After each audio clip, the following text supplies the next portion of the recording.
So big boss season 12ಕ್ಕೆ ಹೋಗೋ chances ಇದೆಯಾ ಸರ್? ನಮ್ಮ ಜಾತಕದಲ್ಲಿ ಶನಿ ಇರಬೇಕಂತೆ, ಅಕ್ಕಪಕ್ಕದಲ್ಲಿ ಶಕುನಿ ಇರಬಾರ್ದು. ಗೋಲ್ಡ್ ಸುರೇಶ್ ಅವ್ರ ಹತ್ರ ಗೋಲ್ಡ್ ಎಷ್ಟಿದೆ ಅಂತ ಎಕ್ಸಾಂಪಲ್ ಉದಾಹರಣೆ ಕೊಡ್ತೀನಿ ಮೇಡಮ್. ನಾವು ದುಡ್ಡನ್ನು ಎಫ್ ಡಿ ಬ್ಯಾಂಕಲ್ಲಿ ಇಟ್ಟರೆ 6%, 7%. ಅದೇ ನಾವು ಬ್ಯಾಂಕಿಂದ ಲೋನ್ ತೊಗೊಂಡ್ರೆ 12%. ಯಾಕೆ ಎಫ್ ಡಿ ಇಡ್ತೀರ? ಅದನ್ನೇ ಗೋಲ್ಡ್ ಮೇಲೆ ಇನ್ವೆಸ್ಟ್ಮೆಂಟ್ ಮಾಡಿಲ್ಲ. ಬ್ಯಾಂಕು ಹೇಗಾಗಿದೆ ಅಂತಂದರೆ ಜನಗಳನ್ನು ಮಂಗ ಮಾಡ್ತಾ ಇದ್ದಾರೆ. ನಾನು ತುಂಬ ಒಂಥರ ಹರಕೆ ಹೊತ್ತು ಪಡೆದಂಥ ಮಗಳು, ಹೆಣ್ಣುಮಗಳೇ ಬೇಕು ಅಂತ.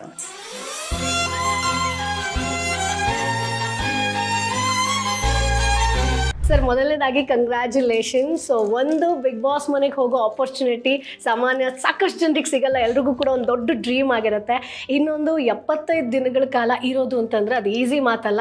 ಆ್ಯಂಡ್ ಗೋಲ್ಡ್ ಸುರೇಶ್ ಅವರು ಮನ್ಸು ಮಾಡಿದರೆ ಜೊತೆಗೆ ಫಿನಾಲೆ ತನಕನೂ ಬರುವಂಥ ಕಂಟೆಸ್ಟೆಂಟ್ ಅವರು. ಸೊ ಕಾರಣಾಂತರದಿಂದ ಆಚೆ ಬರ್ತಾರೆ. ಸೊ 75 ದಿನಗಳ ಕಾಲ ತುಂಬ ಚೆನ್ನಾಗಿ ಆಟ ಆಡಿದ್ದಾರೆ ಸರ್, ಅದಕ್ಕೋಸ್ಕರ congratulation. Thank you so much madam.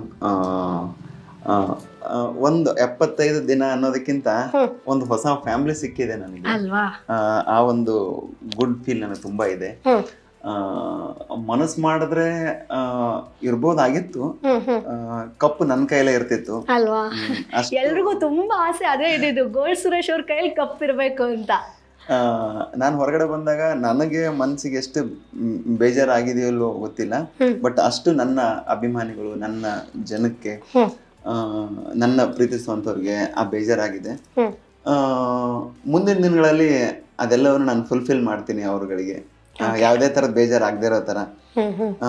ಹೊರಗಡೆ ಬಂದ್ಮೇಲೆ ನಾನು ಏನು ಮಾಡಬೇಕು ಆ ಥರ ಕೆಲಸಗಳನ್ನ ಮಾಡಿಕೊಂಡು ಇನ್ನೂ ತುಂಬ ಅವಕಾಶಗಳಿದೆ, ಆ ಅವಕಾಶದಲ್ಲಿ ಮುಂದೆ ಹೋಗ್ತೀನಿ.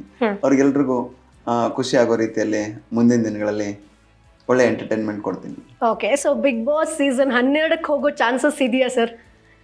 ಮೇಡಮ್, ಅದು ಮುಂದಿನ ದಿನಗಳಲ್ಲಿ ಬಿಗ್ ಬಾಸ್ ಸೀಸನ್ 12 ಸ್ಟಾರ್ಟ್ ಆದಾಗ ನೋಡೋಣ, ಗೊತ್ತಾಗುತ್ತೆ ಹೇಗೆ ಏನು ಅಂತ ಹೇಳಿ. ಯಾಕಂದ್ರೆ ಇವಾಗಿನ ಫಿನಾಲೆ ಆಗಿದೆ, ಈ ಫಿನಾಲೆ ಆಗಿ ಮತ್ತೆ ಸ್ವಲ್ಪ ಟೈಮ್ ತಗೊಂಡು ನಂತರದ ಆ ಪ್ರೋಸೆಸ್ ಸ್ಟಾರ್ಟ್ ಆಗುತ್ತೆ. ಅವಾಗ ಅವಕಾಶ ಬರಬೇಕು ಸುರೇಶ್ ನೀವು ಅಂತ ಕರೆದಾಗ ನೋಡೋಣ ಮೇಡಮ್. ಓಕೆ ಸರ್, ಎಲ್ರಿಗೂ ಒಂದು ಕ್ಯೂರಿಯಾಸಿಟಿ ಇರೋದು ಏನಪ್ಪಾ ಅಂತಂದ್ರೆ, ಸೊ ಸುರೇಶ್ ಆಗಿದ್ದವರು ಗೋಲ್ಡ್ ಸುರೇಶ್ ಹೇಗಾದ್ರು ಅಂತ. ಸೊ ನಾವು ಬಿಗ್ ಬಾಸ್ಗೆ ಹೋದಾಗ ಎಲ್ಲರೂ ಕೂಡ ಆಲ್ಮೋಸ್ಟ್ ಗೂಗಲಲ್ಲಿ ಸರ್ಚ್ ಮಾಡಿರೋದೆ ಗೋಲ್ಡ್ ಸುರೇಶ್ ಅವ್ರದ್ದು ಹಿಸ್ಟ್ರಿ ಆಗಿರ್ಬೋದು, ಅವ್ರ ಬ್ಯಾಕ್ಗ್ರೌಂಡ್ ಆಗಿರ್ಬೋದು, ಅವ್ರ ಮೂಲತಃ ಎಲ್ಲಿ ಅವರು ಅಂತ. ಸೊ ನಿಮ್ಮ ಒಂದು ಜರ್ನಿ ಬಗ್ಗೆ ಹೇಳೋದಾದ್ರೆ ಸರ್, ಬಿಗ್ ಬಾಸಿಂದ ನೀವು ಏನು ಕಲ್ತ್ರಿ, ಜೊತೆಗೆ ಗೋಲ್ಡ್ ಸುರೇಶ್ ಹೇಗಾದ್ರಿ? ಮೇಡಮ್, ಬಿಗ್ ಬಾಸಿಂದ ತುಂಬ ತಾಳ್ಮೆ ಕಲ್ತಿದ್ದೀನಿ. ಓಕೆ, ಹೇಗ್ ಮಾತಾಡ್ಬೇಕು, ಹೇಗಿರ್ಬೇಕು ಜೀವನದಲ್ಲಿ ಅನ್ನೋದನ್ನ ಬಿಗ್ ಬಾಸ್ ಮನೇಲಿ ಕಲ್ತಿದ್ದೀನಿ. ಜನಗಳನ್ನ ನೋಡೋ ರೀತಿ ಬದಲು ಮಾಡ್ಕೊಂಡಿದ್ದೀನಿ. ಅವ್ರು ಹೇಳೋದನ್ನ ಮೊದಲು ಕೇಳಿ ಆಮೇಲೆ ಅದಕ್ಕೆ ಉತ್ತರ ಕೊಡ್ಬೇಕು ಅಂತ ಕಲ್ತಿದ್ದೀನಿ. ಮನುಷ್ಯನಿಗೆ ಜೀವನದಲ್ಲಿ ಬಹುಮುಖ್ಯವಾದದ್ದು ತಾಳ್ಮೆ ತುಂಬಾ ಬೇಕು. ಆ ತಾಳ್ಮೆನ ಬಿಗ್ ಬಾಸ್ ಮನೆ ಕಲಿಸ್ಕೊಟ್ಟಿದೆ. ಮತ್ತೆ ಒಂದು ಊಟದ ವ್ಯಾಲ್ಯೂ ಕೂಡ ಬಿಗ್ ಬಾಸ್ ಮನೇಲಿ ಕಲ್ತು ಬಂದಿದ್ದೀನಿ ನಾನು. ಸರ್, ಈಗ ನೀವು ಬಿಗ್ ಬಾಸ್ ಅಲ್ಲಿ ಇದ್ದಾಗಲೂ ಕೂಡ ಎಮರ್ಜೆನ್ಸಿ ಪರ್ಪಸ್ಸಿಗೆ ನೀವು ಆಚೆ ಬರ್ತೀರಾ. ಸೊ ಸೋಷಿಯಲ್ ಮೀಡಿಯಾದಲ್ಲಿ ವೈರಲ್ ಆಗ್ತಿರೋದು ಅಂದರೆ ಸುರೇಶ್ ಅವ್ರದ್ದು ಬಿಸ್ನೆಸ್ಸಲ್ಲಿ ಏನೋ ಸಮಸ್ಯೆ ಆಯಿತು, ಸೊ ಆ ಕಾರಣಕ್ಕೆ ಆಚೆ ಬಂದು ಅಂತ. ಸೊ ಆ ಒಂದು ಸಿಚುವೇಶನ್ ಹೆಂಗಿತ್ತು ಸರ್? ನೀವು ಬಿಗ್ ಬಾಸ್ ಅಲ್ಲಿ ಇದ್ದಾಗ ಯೋಚನೆ ಮಾಡ್ತಿದ್ರಾ ಅಂದರೆ ಬಿಸ್ನೆಸ್ ಏನಾಗಿರ್ಬೋದು, ಆ ಥರ ಏನಾದರೂ ಅದು ಸಮಸ್ಯೆ ಆಗಿತ್ತಾ ನಿಮಗೆ ಬಿಗ್ ಬಾಸ್ ಅಲ್ಲಿ? ನಾನು ಒಳಗಡೆ ಹೋಗ್ಬೇಕಾದ್ರೆ ನನಗೆ ಕ್ವಶನ್ ಮಾರ್ಕ್ ಇತ್ತು, ನಾನು ಒಳಗಡೆ ಹೋದ್ರೆ ಯಾರು ಬಿಸ್ನೆಸ್ ನೋಡ್ಕೋತಾರೆ ಅಂತ.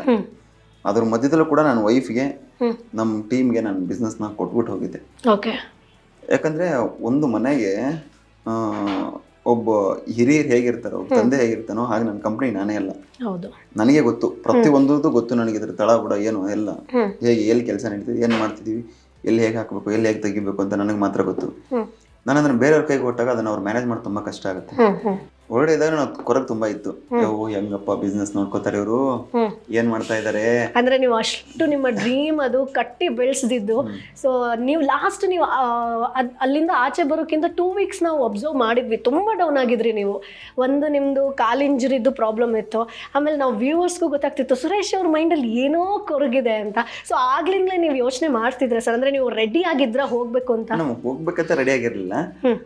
ನನಗೊಂದು ಇನ್ಫಾರ್ಮೇಶನ್, ಅಂದ್ರೆ ಯಾವ್ದೋ ಇನ್ಫಾರ್ಮೇಶನ್ ನಾವು ಬಿಗ್ ಬಾಸ್ ಮನೆಗೆ ಬರ್ತಿರಲ್ಲ, ಹೆಂಗಿದೆ ಬಿಸ್ನೆಸ್, ಏನ್ ನಡೀತಾ ಇದೆ, ಏನ್ ಆಗ್ತಾ ಇದೆ, ಯಾವುದೋ ಇನ್ಫಾರ್ಮೇಶನ್ ಬರ್ತಾ ಇಲ್ವಲ್ಲ ಅಂತ ಒಂದು ಇದರಲ್ಲಿ ಇರ್ತೇನೆ ನಾನು.